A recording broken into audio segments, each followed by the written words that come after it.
जय हिंद। Welcome to exception finance.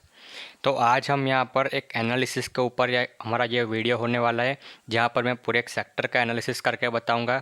हालांकि इसमें जो स्टॉक्स है वो मैंने ऑलरेडी यहाँ पर आपके साथ डिस्कस कर ली थी, क्योंकि मुझे वहाँ पर पोटेंशियल लग रहा था। और ये जो स्टॉक्स है वो ऑलरेडी यहाँ पर 10-15% यहाँ पर ऑलरेडी भाग चुके हैं, लेकिन अभी भी स्टिल यहाँ पर बहुत ज़्यादा पोटेंशियल बाकी है।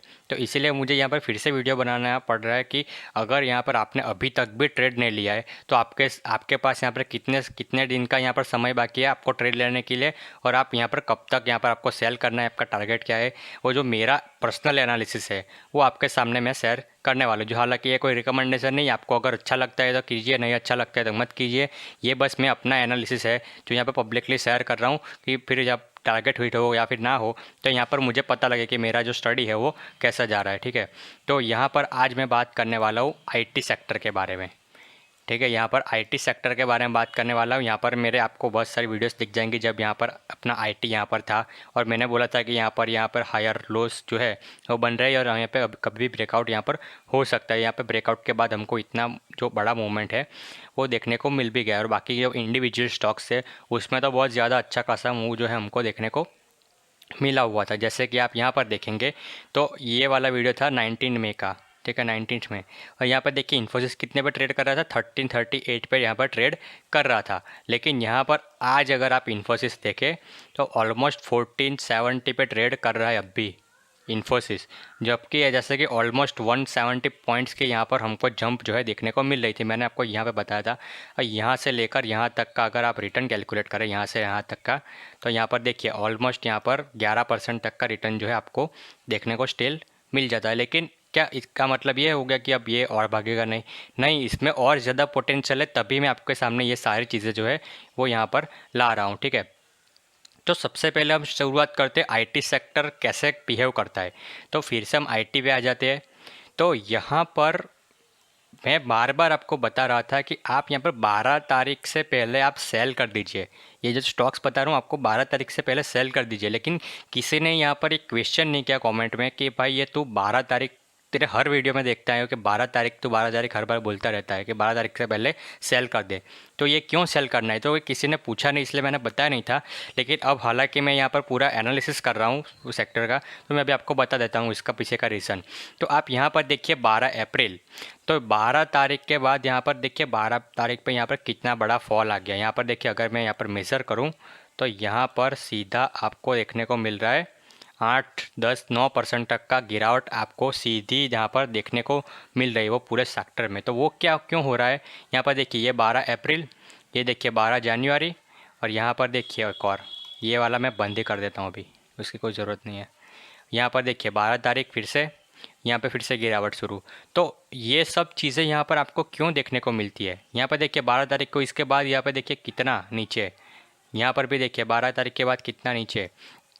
तो ये सारी चीज़ें यहाँ पर होती है। तो ऐसा क्या स्पेशल है, तो आईटी सेक्टर एक ऐसा सेक्टर है, मतलब यहाँ पर क्या होता है, जो देखो सारे जो स्टॉक्स होते हैं ना उसके अलग अलग यहाँ पर बिहेवियर्स होते हैं।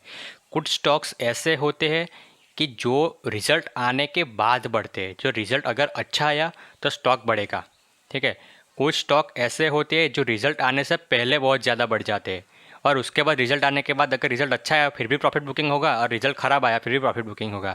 और ज़्यादातर चांस रहता है कि जब जब रिज़ल्ट ख़राब आते हैं कोई स्टॉक से, तो ऑपरेटर उसमें जानबूझ के स्टॉक्स को ऊपर चढ़ाता है।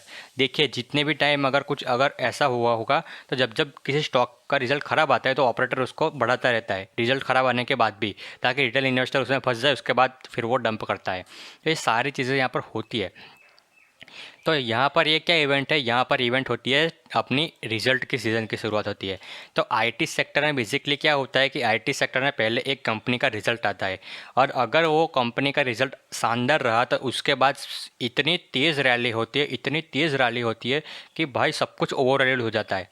यहाँ पर कोई टेक्निकल वैक्निकल चलता नहीं, बस ऊपर ऊपर ऊपर gap up gap up gap up, इतना ही स्टॉक्स चलता रहता है। इतना तेज़ चलेगा कि आप यहाँ पर देखते रह जाओगे कि यार ये तो बहुत ओवर वैल्यूड हो गया है, अब तो ये गिरेगा गिरेगा। लेकिन वो गिरता ही नहीं, वो भागता ही रहता है भागता ही रहता है। और उसके बाद अगर आप टॉप पे बाय करेंगे फिर उसके बाद वो गिर जाएगा। तो ये सारी चीज़ें होती है। तो वो कंपनी कौन सी है, तो वो कंपनी है एसेंशियर। अब यहाँ पर हो सकता है कि जो नए नए इन्वेस्टर्स या ट्रेडर हैं उन लोगों ने इन कंपनी का नाम नहीं सुना होगा कि एसेंचर क्या चीज़ है। ठीक है, हालांकि जो इंजीनियर्स लोग होते हैं उनको तो पता होता है, आईटी वाईटी वाले, लेकिन यहाँ पर एसेंचर, ये देखिए कि एसेंचर क्या है, ये एसेंचर इतनी इम्पोर्टेंट क्यों है, क्यों इतनी इम्पोर्टेंट है। तो यहाँ पर देखिए world's number 1 IT service company, world's number 1। तो यहाँ पर देखिएगा आप, यहाँ पर एसेंचर उसका नाम आ गया।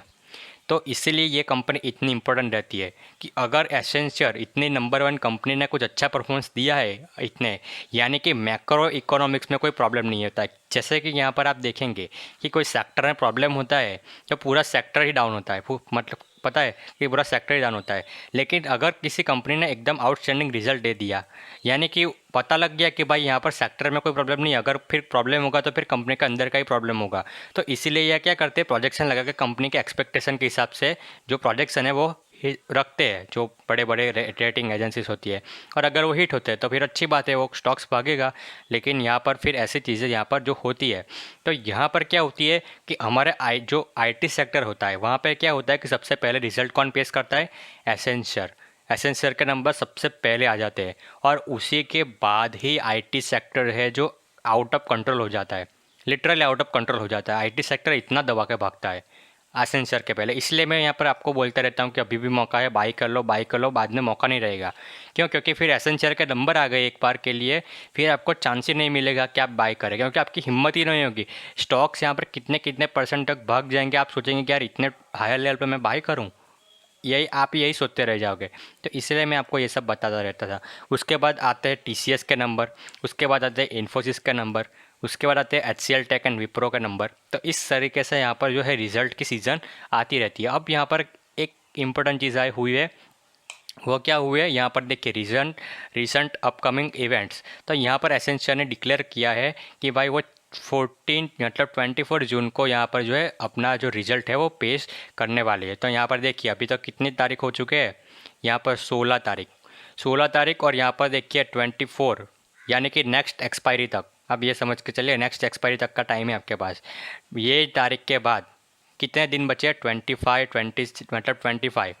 और उसके बाद यहाँ पे देखिए 3 और 1 4। और उसके बाद अगर आप यहाँ पे देखें तो आपका रिज़ल्ट जो आने वाला है वो 12 तारीख को आने वाला है, टीसीएस का रिज़ल्ट। उसके पहले 2 दिन ये सैटरडे संडे, तो मतलब आपके पास सिर्फ इतना टाइम है। इतने टाइम में ये स्टॉक्स इतने भागेंगे कि आपका दिमाग जो है काम नहीं करेगा। तो ये एसेंचर के नंबर अगर अच्छे आ गए, आउटस्टैंडिंग आ गए, तो मतलब पूरा आईटी सेक्टर बहुत दबा के भागने वाला है। और दबा के क्यों भागने वाला है, क्योंकि आईटी सेक्टर आप देखोगे कितने टाइम से यहाँ पर साइडवेज चल रहा था, कितने टाइम से साइडवेज चल रहा था, क्योंकि कोविड का सेकंड वेव आ गया था। यहाँ पर भी भागने, यहाँ पर तो प्रॉफिट बुकिंग होनी ही थी, लेकिन फिर यहाँ पर जब दूसरी बार यहाँ पर हाई लगाने गया तो यहाँ पर आ गया अपना कोविड का सेकंड वेव। तो यहाँ पर फिर से यहाँ पर जो पूरा जो उसका जो ग्रोथ था, मतलब जो स्टॉक की प्राइस जाने वाली थी, लेकिन वो एक्सपेक्टेशन के हिसाब से गई नहीं। तो इस बार यहाँ पर बहुत ज़्यादा चांस है कि वो इसका भी यहाँ पर रिकवर करेगा और अपना जो नया जो ऐड करना है वो भी यहाँ पर ऐड करने का। ठीक है, यहाँ पर इन्फोसिस के तो जो को फाउंडर थे उसने खुद कितने बार यहाँ पर शेयर्स अपने बाय किए, तो यहाँ पर इतना अंडर वैल्यूड हो गया था शेयर। तो यहाँ पर ये चीज़ है। तो यहाँ पर एसेंचर के नंबर तुमको पता लग गए। तो अगर आपको बाय करना है आईटी के स्टॉक्स, आईटी के स्टॉक अगर आपको बाय करना है तो आपको, आपकी डेडलाइन है 24 जून के पहले आप यहाँ पर बाय कर लीजिए। उसके बाद आपको जो है मौका नहीं मिलेगा। और आप देखिए, आप यहाँ पर, मैं यहाँ पर एक बार के लिए निफ्टी को ऐड कर लेता हूँ तो आपको थोड़ा सा आइडिया लगे। ठीक है, इसको निफ्टी को मैं थोड़ा सा ऊपर की ओर ले जाता हूँ।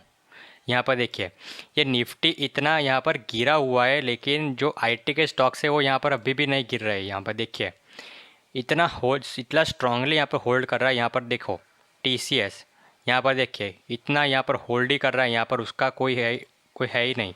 अगर मैं यहाँ पर आपको दिखाऊँ बाकी चीज़ें, यहाँ पर देखिए आरएसआई अभी भी ओवरबॉट है, अभी भी यहाँ पर देखिए कितना स्ट्रांग। इन्फोसिस गिर ही नहीं रहा, मैं कब से वेट कर रहा हूँ कि क्वांटिटी बढ़ाऊँ इसमें, लेकिन ये गिर ही नहीं रहा, इतना स्ट्रांग है। पूरा मार्केट बेरिश है, लेकिन यहाँ पर देखिए ये गिरने का नाम है। एचसीएल टेक अभी अच्छा गिरा है, तो यहाँ पर थोड़ी सी अपॉर्चुनिटी मिलने वाली है। देखिए बाकी की एल&टी, इन्फोटेक, कोई यहाँ पर गिर नहीं रहा। ठीक है, तो आशा करते हैं यार थोड़ा सा गिर जाए तो अच्छी बात है। सारे यहाँ पर टॉप लेवल पे ही आपको देखने को मिल रहे हैं। यहाँ पर ये विप्रो भी अभी तक यहाँ पर पॉजिटिव में था। यहाँ पर देखिए सारे एकदम टॉप लेवल पे ही, एकदम टॉप लेवल पे। तो हो सकता है कि अभी यहाँ पर जो है निफ्टी अपना, तो वो बहुत टॉप पे है अभी निफ्टी, और यहाँ से थोड़ा सा निफ्टी भी अब थोड़ा सा बेरिश मोमेंटम उसमें होने वाली है। तो यहाँ पर आपके पास टाइम है कि अभी 24 तारीख तक, अभी अगर निफ्टी इतने 4-5 दिन में या फिर कुछ में यहाँ पर अगर बेरिश हो जाता है, क्या बैंक निफ्टी बुलिश हो जाता है, बैंक निफ्टी बुलिश होगा तो यहाँ पर आईटी सेक्टर में जाहिर सी बात है थोड़ा सा प्रेशर बनेगा। वरना आईटी और बैंक निफ्टी दोनों अगर एक साथ में अगर बुलिश हो गए तो फिर निफ्टी यहाँ पे बहुत ज़्यादा आगे चला जाएगा। तो इसकी वजह से हो सकता है कि आईटी में थोड़ा सा प्रेशर बने अभी। तो जितना प्रेशर बने उतना आईटी में अच्छा है, आपको यहाँ पर मौका मिलेगा। आपके पास 24 जून तक का तारीख है यहाँ पर, तब तक आप यहाँ पर बाइंग जो है अपने हिसाब से, जो अपने टेक्निकल्स है उसके हिसाब से आप यहाँ पर बाइंग कर सकते हो। तब दूसरी बात कि यहाँ पर मैं सर्फिंग कर रहा था तो मैंने देखा कि भाई रिज़ल्ट की डेट यहाँ पर आ चुकी है कि नहीं। तो यहाँ पर मैंने सर्च किया कि 1 जुलाई से लेकर 16 जुलाई तक। तो मुझे तो एक्चुअली में डेट पता ही है कि कौन से तारीख पे आने वाला है, लेकिन फिर भी यहाँ पर आप देखिए कि इन्फोसिस यहाँ पर इतनी जल्दी यहाँ पर जो है रिज़ल्ट यहाँ पर उसने डिक्लेयर कर दिया। यानी कि ये चीज़ आपको दिखाती है कि यहाँ पर ये जो कंपनी है वो कितनी ज़्यादा यहाँ पर मतलब प्रिपेयर्ड है अपने रिज़ल्ट को लेके, यहाँ पर कि इतनी जल्दी यहाँ पे उन्होंने पेश कर दिया। यानी कि उसका रिजल्ट अच्छा ही आने वाला है। मुझे तो ऑलरेडी पता है कि उसका रिजल्ट अच्छा ही आने वाला है, सारे आईटी कंपनीज का अच्छा आने वाला है, लेकिन ये एक थोड़ी सी चीज़ बताती है कि आपको यहाँ पर इतने जल्दी यहाँ पर डिक्लेयर किया। हालांकि इससे पहले टीसीएस का आ जाएगा। यहाँ पर एक सीक्वेंस होती है कि 12 तारीख को आता है टीसीएस का रिजल्ट, फिर 14 तारीख को आता है इन्फोसिस का रिजल्ट, उसके बाद 15 तारीख को आता है एचसीएल टेक का रिजल्ट, और 16 तारीख को आता है विप्रो का। और यहाँ पर है ना थोड़ा सा दिक्कत होता है एचसीएल टेक और विप्रो में। कभी कभी 15 को ही एचसीएल टेक और विप्रो का दोनों का एक साथ में आ जाता है, और कभी कभी विप्रो का यानी कि 16 तारीख को आता है। तो ये सारी चीज़ें जो है यहाँ पर होती रहती है, लेकिन ये चीज़ फिक्स होती है कि पहले टीसीएस यहाँ पर रिप्रेजेंट करेगा नंबर 12 को, 14 को इन्फोसिस करेगा, और फिर उसके बाद यहाँ पर एचसीएल टेक और विप्रो का यहाँ पर नंबर आता है। तो ये जनरली जो बड़ी कंपनी से अपने जो डेट होती है वो यहाँ पर फिक्स ही रखती है, वो यहाँ पर ज़्यादातर यहाँ पर चेंज हालांकि यहाँ पर नहीं करती है। ठीक है, तो ये तो मैंने आपको मैटर बता दिया कि क्यों यहाँ पर होता है। अब थोड़ा सा यहाँ पर आप देखोगे तो फिर से थोड़ा सा आईटी पे आ जाते हैं हम। यहाँ पर रिसर्च चार्ट, तो यहाँ पर देखिए ये 12 तारीख तो आपको पता लग गया कि यहाँ पर टीसीएस का रिज़ल्ट आता है। तो 12 तारीख को देखिए रिज़ल्ट आने के बाद जो स्टॉक इतना ज़्यादा भाग चुका होता है कि यहाँ पर प्रॉफिट बुकिंग स्टार्ट हो जाती है। तो देखिए कितनी बड़ी कैंडल एक ही साथ में बन गई। तो इसीलिए बोल रहा हूँ कि अगर आपका रिजल्ट 14 तारीख को भी है ना इन्फोसिस का, लेकिन फिर भी आप उतने 1-2 दिन में यार स्टॉक कितना भाग जाएगा। 1-2 दिन में यहाँ पर कुछ नहीं होता, वो ऑलरेडी भाग चुका होता है। वो थोड़ी सी मूवमेंट होती रहती है, 5-10 रुपये की, 15 रुपये की, इतनी थोड़ी सी मूवमेंट होती रहती है। ज़्यादा यहाँ पर मूवमेंट आपको देखने को नहीं मिलती है। तो यहाँ पर आप प्रॉफिट बुकिंग कर दीजिए 12 तारीख को रिजल्ट आने से पहले। यहाँ पर आप सुबह में प्रॉफिट बुकिंग कर लीजिए सुबह सुबह, तो आपको यहाँ पर जो है एक सेफ्टी रहेगी आपकी। तो उसके बाद देखिए स्टॉक कितना गिरता है। उसके बाद देखिए 12 जनवरी, तो 12 जनवरी के बाद भी यहाँ पर स्टॉक ने फिर से यहाँ पर गिरना शुरू किया। तो उसके बाद यहाँ पर देखिए आईटी पूरा गिरता गिरता गिरता यहाँ पर कितना ज़्यादा गिर चुका था। अगर आप उसके टॉप से यहाँ पर कैलकुलेट करें तो यहाँ पर देखिए ऑलमोस्ट ये भी फिर से 10% गिर चुका था। तो ये सारी चीज़ें होती है। उसके बाद यहाँ पर भी देखो आप, तो यहाँ पर भी 12 अक्टूबर के बाद आपको गिरावट दिखेगी। तो हर बार ऐसा ही होता है कि देखिए एक कॉमन चीज़ आपको दिखेगी कि जब जब उसका रिज़ल्ट आने वाला होता है तब तब यहाँ के आप देखोगे कि उसके यहाँ पर देखिए 12 अक्टूबर, तो देखिए सितंबर की यहाँ पर 25 तारीख को। अब 25 तारीख को क्यों हुआ, क्योंकि 24 तारीख को तो रिज़ल्ट आया एसेंशियर का। यहाँ पर देखिए 24 तारीख को तो रिज़ल्ट आया, तो अब 25 को यहाँ पर अब एक्शन दिखेगा। तो यहाँ पर देखिए ये इसलिए इम्पोर्टेंट है कि आपको बता रहा हूँ कि इसके बाद आउट ऑफ कंट्रोल हो जाता है पूरा यहाँ पर। और अब तो यहाँ पर लिक्विडिटी इतनी है मार्केट में कि यहाँ पर तो क्या होगा पता नहीं। ठीक है, यहाँ पर देखिए एसेंशियर का नंबर, उसके बाद देखिए कैसा मूव यहाँ पर। फिर ये तो आपको यहाँ पर नवंबर दिसंबर इधर जनरली आपको इतना ऊपर जाते हुए देखने को मिला है। वो तो कोविड की वजह से ऑलरेडी यहाँ पर अंडर वैल्यूड था, तो वो तो यहाँ पर जनरली जाने ही वाला था यहाँ पर। ठीक है, लेकिन यहाँ पर भी देखिए आप यहाँ से भी फिर से ऊपर शुरू हो गया उसको जाना। यहाँ पर देखिए 24 के बाद यहाँ पर ऊपर एकदम एक देखिए बड़ी बड़ी कैंडल्स दिख रही है, कितनी बड़ी बड़ी कैंडल्स दिख रही है आपको। तो ये ऐसे ही जाता है। ठीक है, आप यहाँ पर भी देखिए उसके बाद जाता हुआ ऊपर सीधा। तो इस तरीके से यहाँ पर भी जो आपको मूवमेंट देखने को मिल रही है। तो अभी यहाँ पर 16 तारीख है, तो अभी 16 तारीख मतलब आपके पास कितने डेज है यहाँ पर, 1 2, उसके बाद 3 4 5, आपके पास 5 या आप मान लीजिए चलो 6 दिन आपके पास है। अब आप देखिए, आप अपना एनालिसिस कीजिए कि 6 दिन में आप निफ्टी का क्या हालत होने वाला है। अभी ये एक्सपायरी होगी, उसके बाद जो नेक्स्ट पोजीशन है निफ्टी की फ्रेश, तो वो कहाँ पे होने वाली है, ऑप्शन चेंज में या फिर कुछ देखिए यहाँ पे। और उसके बाद यहाँ पर डिसाइड कीजिए कि आपको किस तारीख को यहाँ पर इन्वेस्ट करना है, कौन सा आपका जो लेवल्स है आपका टेक्निकल के हिसाब से वो क्या सेट होता है। उसके बाद यहाँ पे इन्वेस्टमेंट स्टार्ट कीजिए, ठीक है। तो अब हम आते हैं थोड़े से टारगेट के ऊपर कि अब यहाँ पर जो टारगेट है, मेरे टारगेट वो क्या है क्या नहीं है, एनालिसिस मेरा क्या है। तब टीसीएस को देखोगे यहाँ पर, है ना, टीसीएस को मैं थोड़ा सा इधर ले आता हूँ, आपको अच्छा दिखे, ठीक है। यहाँ पर थोड़ा सा इधर, अब आपको शायद दिख रहा होगा, आई होप कि थोड़ा सा बड़ा करूँ, ठीक है, ये इतना ठीक है। तो आप यहाँ पर देखोगे T C S has not performed well in the previous quarter. तो क्या टी सी एस के नंबर ख़राब थे? नहीं, टी सी एस के नंबर अच्छे थे, लेकिन जो एक्सपेक्टेशन लगाई जाती है कि कंपनी ऐसा परफॉर्मेंस करेगी, तो वो एक्सपेक्टेशन को जो टी सी एस है वो फुलफ़िल नहीं कर पाया था। तो यहाँ पर इसकी वजह से यहाँ पर स्टॉक यहाँ पर डाउन हो चुका था, ठीक है। और फिर यहाँ पर कंसोलिडेशन यहाँ पर जो है चलता रहता है। अब जो देखिए यहाँ पर क्या होता है कि अगर स्टॉक जो है आपका वो एक्सपेक्टेशन के मुताबिक यहाँ पर रिज़ल्ट नहीं दे पाया है, तो यहाँ पर कंसोलिडेट करना चालू कर देता है। और अगर आपने जो स्टॉक है वो आपके एक्सपेक्टेशन को बीट कर देता है, तो वो आपका फिर रिज़ल्ट के आने के बाद तो वो गिरता ही है। अगर वो बहुत ज़्यादा भाग चुका है तो वो गिरने के बाद फिर से आगे जाता रहता है, कंसोलिडेट नहीं करता, वो आगे ऊपर थोड़ा सा और भी आपको मूवमेंट देखने को मिल जाता है। लेकिन यहाँ पर टीसीएस में क्या हुआ था, जो पिछली बार जो हाई बना था वो सेम हाई इधर ही अभी भी बना है उसके पिछले क्वार्टर में, मतलब जनवरी के रिजल्ट में जो बना था वही सेम आपको अप्रैल के रिजल्ट में भी देखने को मिल रहा है। तो यहाँ पर जो है हमको तो ज़ीरो मूवमेंट देखने को मिली। अगर हम यहाँ पर परसेंटेज ऑफ चेंज की बात करें, यहाँ पर परसेंट ऑफ चेंज, तो यहाँ पर तो हमको कुछ देखने को नहीं मिला था, ठीक है। जैसे कि हमको यहाँ पर देखने को मिलना चाहिए था कि जैसे कि 12 अक्टूबर था हमारा, तो 12 अक्टूबर को जो रिज़ल्ट आया था उसके बाद गिरा, वो बात तो सही है, लेकिन गिरने के बाद हमको कुछ एक्स्ट्रा एडवांटेज तो मिलने चाहिए। मेरी जो थियरी है वो क्या बोलती है, जो आई इन्फोसिस से मैंने बताया था कि स्टॉक जो है अपना हर बार जो उसने पिछले रिजल्ट में जो उसका जो पीक था, तो वो जब नेक्स्ट उसका रिजल्ट आएगा तो वो इस पीक को भी तोड़ेगा और उसके भी ऊपर जाएगा। तो आप यहाँ पर देखिए कि आपको जो रिजल्ट आई थी 12 अक्टूबर को, ठीक है, यहाँ पर उसके बाद स्टॉक गिरा था, वो बात सही है, लेकिन उसका हाई किधर था, इसका हाई इधर था। तो अब जब जनवरी में रिजल्ट आएगा तो उसका ये हाई टूटना चाहिए, तो ये अच्छा लग, तभी हमको पता लगता है कि कंपनी यहाँ पर अप ट्रेंड में है और यहाँ पर कंपनी बैक टू बैक यहाँ पर अच्छा परफॉर्मेंस यहाँ पर हमको दिखा रही है। तो आप देखिए कि यहाँ पर ये स्टॉक को यहाँ पर एक हाई ब्रेक किया और उसके बाद हमको इतनी बड़ी मूवमेंट देखने को मिली है। आप कहीं पे भी देख लीजिए, यहाँ पे देखिए कांस्टेंट ऊपर ऊपर ऊपर ऊपर। तो यहाँ पर कंपनी ऐसे यहाँ पर चलती है पूरी, ये सिर्फ टीसीएस की बात नहीं, इन्फोसिस भी ऐसे ही चलती है कि पहले ये जो उसके जो क्वार्टर में जो हाई बना था उसके रिजल्ट के पहले, तो वो ब्रेक होगा और उसके बाद एक और नया हाई बनेगा दूसरे क्वार्टर के रिजल्ट के पहले, ठीक है। तो यही हो गया, यहाँ पर एक हाई तो बना। लेकिन इस बार क्या हुआ, किस बार तो ये अब देखिए आप, ये तो कोविड की वजह से हो सकता है, कोविड की वजह से हुआ, और दूसरा भी उसमें एक और हो गया कि यहाँ पर टीसीएस ने जो एक्सपेक्टेशन के मुताबिक यहाँ पर परफॉर्म नहीं किया, तो इस वजह से यहाँ पर जो टीसीएस है वो फिर से डाउन हो गया। तो इस बार यहाँ पर जो है, लेकिन टीसीएस ने यहाँ पर लॉस नहीं किया था, ठीक है, ये बात आप ध्यान रखिए, टीसीएस प्रॉफिट में ही था, टीसीएस के रिजल्ट में प्रॉफिट ही हमको देखने को मिल रहा था, लेकिन जो एक्सपेक्टेशन थी वो नहीं फुलफिल हो पाई, ठीक है। तो यानी कि यहाँ पर अब जो रिज़ल्ट आएगा तो यहाँ पर हमको थोड़ी सी जो नॉर्मल मूवमेंट होती है उससे हमको थोड़ी सी ज़्यादा मूवमेंट देखने को मिलने वाली है, क्योंकि यहाँ तक जो है हमारा स्टॉक अभी कंसोलिडेशन हो रहा था। तो अब जब यहाँ पर जो स्टॉक फटेगा तो हमको यहाँ पर एक्सपेक्टेशन से ज़्यादा हमको जो है मूवमेंट देखने को मिल सकती है।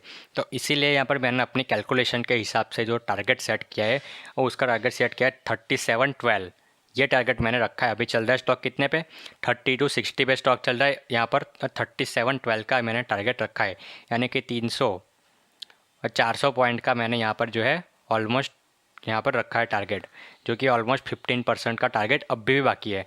मैंने आपको यही ये वाले लाइन पे था ना यहाँ पे, तभी मैंने बता दिया था आपको, यहाँ पर 3000 पे था, मतलब 3059 56 पे, तब यहाँ पर ही मैंने आपको बता दिया था कि यहाँ पर देखिए ट्रायंगल में यहाँ पर ऊपर नीचे हो रहा है, तब यहाँ पर तो सपोर्ट ले लिया है, तो अब यहाँ से तो ऊपर इतना एटलीस्ट इतना टारगेट आपको मिल ही जाएगा। उसके बाद का देखेंगे कि यहाँ पे फिर से नीचे आकर अब ये ब्रेक करेगा, तो ठीक है। तो ये तो मैंने ऑलरेडी आपको बता दिया था, तो ये आपको जो है ऑलरेडी 8-9% का रिटर्न जो है आपको वो तो ऑलरेडी मिल चुका है, लेकिन अब और आप यहाँ पर और से 15% का रिटर्न है जो एक्सपेक्ट कर सकते हो, ठीक है।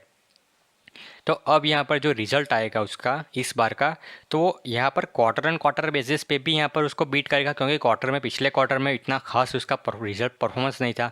लेकिन इस बार ये क्वार्टर एंड क्वार्टर भी बीट करेगा और ईयर ऑन ईयर तो बेसिकली करने ही वाला है, क्योंकि यहाँ पर क्या था, कोविड की वजह से सब कुछ बंद हो चुका था।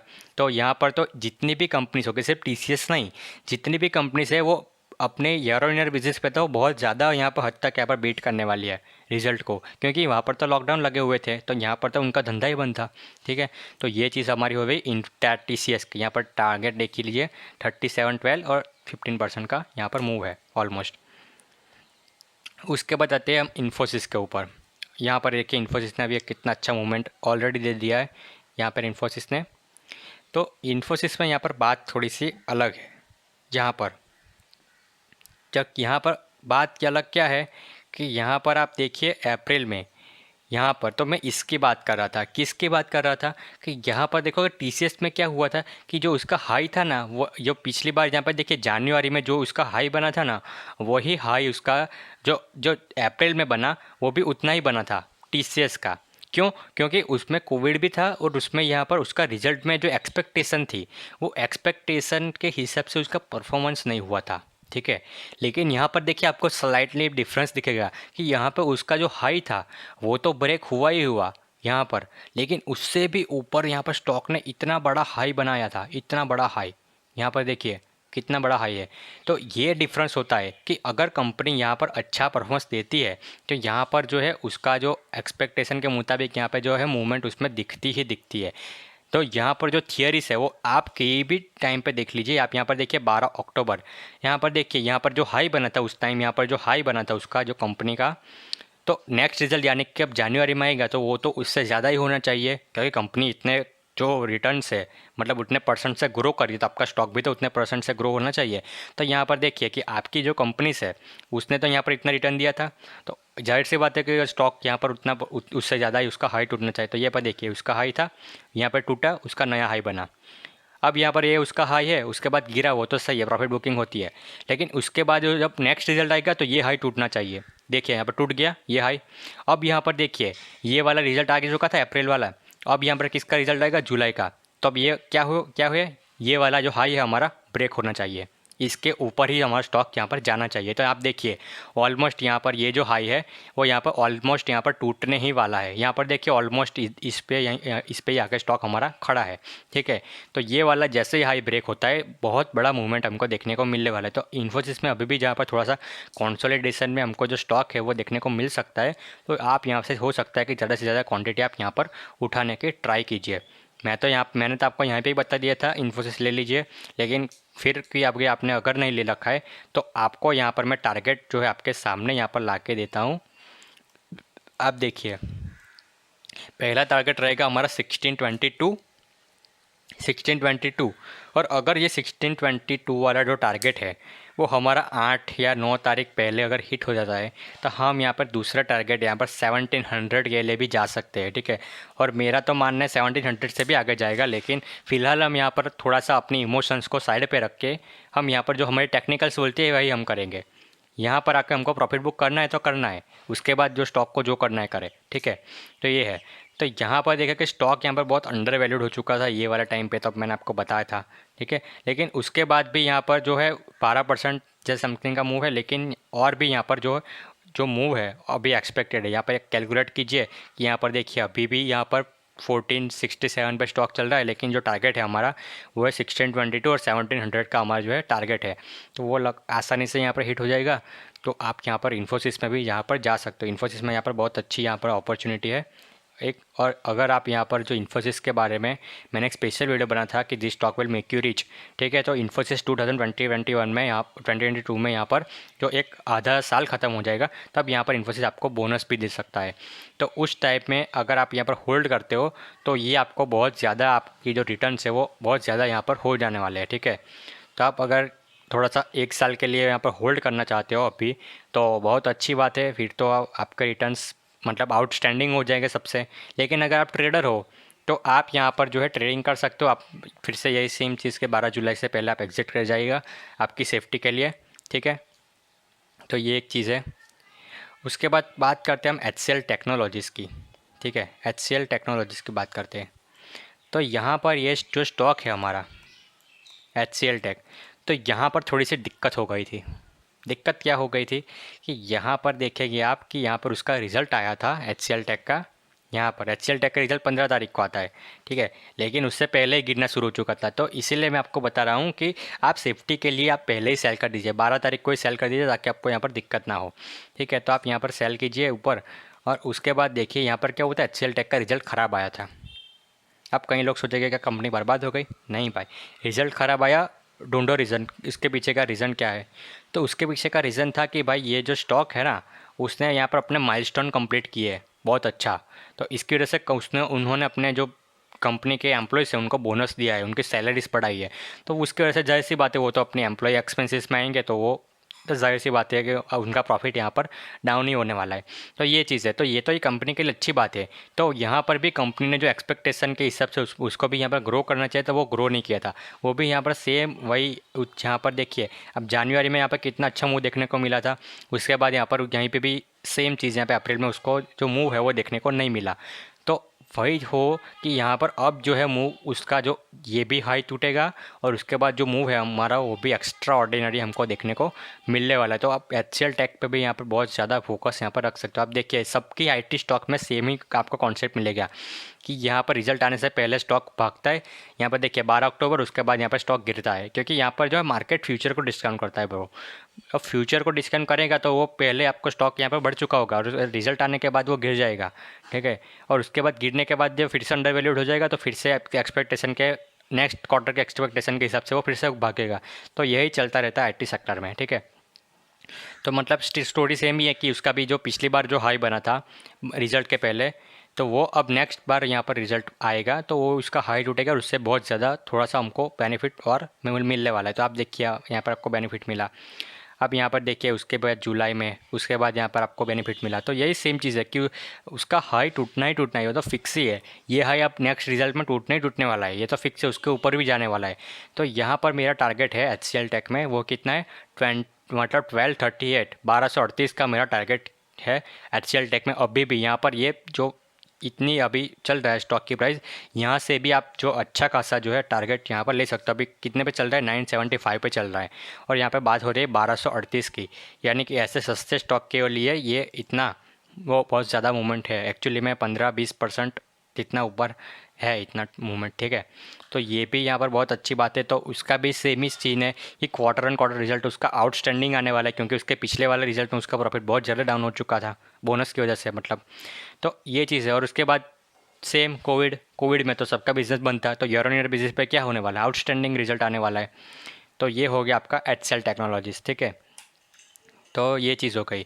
उसके बाद है L&T इन्फोटेक। तो यहाँ पर ये स्टॉक थोड़ा सा एक्सेप्शनल है, ठीक है। यहाँ पर मैं आपको यहाँ पर ये सजेस्ट नहीं करूँगा कि 12 तारीख को सेल कीजिए, क्योंकि ये जो स्टॉक है ना वो थोड़ा सा लेट आता है, बहुत लेट आता है उसके रिजल्ट। तो यहाँ पर इनके जो पूरा IT सेक्टर गिर जाता है ना, तो उसको कुछ फ़र्क नहीं पड़ता है, वो तो अपने हिसाब से अपनी धुंध में यहाँ पर चलता रहता है, ठीक है। और यहाँ पर आप देखोगे सेम ये वाला स्टॉक है वो रेंज बाउंड था कितने टाइम से, मतलब यहाँ पर देखिए 2 क्वार्टर से यहाँ पर उसको भी सेम रेंज बाउंड था। क्या उसके रिजल्ट ख़राब थे? नहीं, उसके रिजल्ट भी आउटस्टैंडिंग थे। तो यहाँ पर अगर स्टॉक को इतना स्क्वीज़ हो रखा है, तो जाहिर सी बात है कि अब यहाँ पर जो ब्रेक होने वाला है, अगर ये हाई ब्रेक हो गया इसके बाद, तो यहाँ पर तो हमको यहाँ पर बहुत ज़्यादा जो है मूवमेंट देखने को मिलने वाली है। तो यहाँ पर मेरा टारगेट है 5036। देखिए अभी 4180 पे है, मेरा टारगेट है 5036, ये बहुत बड़ा टारगेट है। तो इसी के लिए आपको यहाँ पर है कि थोड़ा सा 12 तारीख को आप एग्जिट ना करते हो, आपको यहाँ पर 20 तारीख 25 तारीख तक भी यहाँ पर थोड़ा सा होल्ड करना पड़ेगा। लेकिन आप देखिए यहाँ पर टारगेट कितना बड़ा है, ठीक है। और यहाँ पर मैं आपको एक और बात बताता हूँ कि यहाँ पर जो वॉलेटिलिटी है वो ज़्यादा रहती है। स्टॉक एक दिन में 17 रुपये गिर जाएगा, 150 रुपये गिर जाएगा, एक ही दिन में वापस इतना बढ़ भी जाएगा, ठीक है। तो यहाँ पर आप डर मत जाइए कि भाई एक दिन में स्टॉक 2% 3% गिर गया। ये उसकी यहाँ पर क्या है बिहेवियर है उसका, ये इतना परसेंट गिरता भी है और इतना परसेंट भागता भी है। आप देखिए कितने तेज़ी से भागा यहाँ पर, बड़ी बड़ी कैंडल्स देखिए आप। तो इस तरह से ये स्टॉक का जो है बिहेवियर है। तो अगर आप यहाँ पर आपके पास यहाँ पर अच्छा खासा कैपिटल है, तो ये वाला स्टॉक तो आउटस्टैंडिंग है, उसका रिजल्ट भी बहुत बढ़िया आता है। तो ये वाला टारगेट आपके सामने यहाँ पर देखिए, और फिर आप डिसाइड कीजिए कि भाई कौन से स्टॉक में मुझे अच्छा रिटर्न मिल रहा है अपने बजट के हिसाब से, और फिर आप वो सिलेक्ट यहाँ पर कर सकते हैं, ठीक है। तो ये आप अपनी खुद की स्टडी, आपको अगर करना है तो कीजिए, नहीं करना है तो मत कीजिए, ठीक है। L&T इन्फोटेक, और उसके बाद आते हैं टाटा एलेक्सी, ठीक है। तो हालांकि ये स्टॉक मैं आपको प्रेफर नहीं करूँगा अभी लेने के लिए, मतलब लेना है तो ले सकते हो, लेकिन ये वाला स्टॉक जो है स्पेशली जब स्टॉक्स, आईटी के स्टॉक्स पूरे गिर जाते हैं ना, उसके बाद ये भागना शुरू कर देता है भाई। ये थोड़ा सा स्टॉक अलग है, ठीक है। ये आईटी कंपनीज को फॉलो नहीं करता, ये अपने अपने धुन में चलता है। यहाँ पर ये जब जब आईटी कंपनीज यहाँ पर फॉल होती है ना, तब उसके बाद यहाँ पर भागना शुरू करता है ये स्टॉक। तो यही सीन है उसका। यहाँ पर देखिए ज़्यादातर कंपनीज़ क्या करते हैं, 12 अप्रैल के बाद यहाँ पर गिर जाती है। तो ये देखिए 12 अप्रैल के बाद ये भाई स्टॉक ने इतना बड़ा मूव दे दिया आपको। तो यही चीज़ है कि यहाँ पर स्टॉक जो है आपने यहाँ पर देखना चाहिए कि जब स्टॉक कंसोलिडेट होता है ना, तो बहुत ज़्यादा होता है। यहाँ पर देखिए ये कितने टाइम से, यहाँ पर देखिए मई से लेकर अभी तक यहाँ पर कंसोलिडेट ही कर रहा है स्टॉक। तो यह आपको यहाँ पर ध्यान में रखना चाहिए कि यह टाइम आपको ज़्यादा लेगा, ज़्यादा से ज़्यादा आपका 1 से 2 मंथ का भी टाइम ले सकता है, लेकिन मूवमेंट मिलेगा तो आपको बहुत ज़्यादा मूवमेंट मिलेगा। आप देखिए यहाँ पर 2600 के आसपास स्टॉक था, ये सीधा आ चुका है अब सीधे कितने पे, एक बार तो उसने 4000 भी टच कर लेता, सीधा आपका पैसा जो है 1000 पॉइंट से बढ़ा दिया था, ठीक है। तो ये चीज़ है, और उसका भी मेरा टारगेट है अभी कितने पे चल रहा है, 3762 पे चल रहा है, तो उसका भी टारगेट मैंने रखा है सीधा 1400 पॉइंट ऊपर, फिर 5075, ये मेरा टारगेट है, ठीक है। लेकिन इसके लिए आपको फिर से वही कि आपको जो है ज़्यादा थोड़ा सा वेट करना पड़ेगा। इतना मंथ के वेट करने के लिए आप ये वर्थ है, इतना आपको रिटर्न जो आपको टारगेट है यहाँ पर एक वर्थ लगता है मुझे तो, ठीक है। तो ये भी होगा। इसमें भी आपको एक जो है चीज़ बताना चाहूँगा कि इसमें भी वॉलेटिलिटी बहुत ज़्यादा रहती है, ठीक है। यहाँ पर आप देखो कि एक एक कैंडल यहाँ पर कितनी बड़ी रहती है। यहाँ पर देखिए ओपनिंग का इधर हुई 3895 और यहाँ पर देखिए लोएस्ट कितना था 3563। तो आपको लगेगा कि एक ही दिन में सारा प्रॉफिट वाइप आउट हो गया आपका, ऐसा लगेगा आपको। तो यहाँ पर जो है वॉलेटिलिटी यहाँ पर स्टॉक में बहुत ज़्यादा रहती है। हालांकि ये कंसोलिडेट करता है, लेकिन उसमें वॉलेटिलिटी है पूरे दिन में वो बहुत ज़्यादा रहती है, उसकी रेंज बहुत ज़्यादा रहती है। तो आप यहाँ पर इसमें डरिए मत, और यहाँ पर आप आराम से उसको होल्ड भी कर सकते हो। तो आई होप कि आपको ये जो पूरा आईटी सेक्टर का एनालिसिस है वो अगर आपको समझ में आया होगा पूरा, और अगर मेरा टारगेट अगर आपको लगते हैं कि यार ये हिट होने वाले हैं, तो आप यहाँ पर जा सकते हो। अगर आपको पसंद नहीं आईटी सेक्टर, आपको समझ में नहीं आता आईटी सेक्टर, तो आप उसको अवॉइड भी कर सकते हो, ठीक है। लेकिन मैंने आपके सामने जो मेरे टारगेट्स थे, वो जो पूरी एनालिसिस था वो मैंने आपके सामने रख दिया, ठीक है। अगर आपको ये जो पसंद आया होगा अभी तक आप देख रहे हो तो आपका बहुत बहुत धन्यवाद। आप यहाँ पर प्लीज़ चैनल को सब्सक्राइब कीजिए, लाइक कीजिए वीडियो को, और ज़्यादा से ज़्यादा लोगों तक शेयर कीजिए ताकि सबका प्रॉफिट हो और सब यहाँ पर खुश रहे, ठीक है। तो मैं मिलता हूँ आपको अगले वीडियो में, तब तक के लिए गुड बाय, जय हिंद, भारत माता की जय।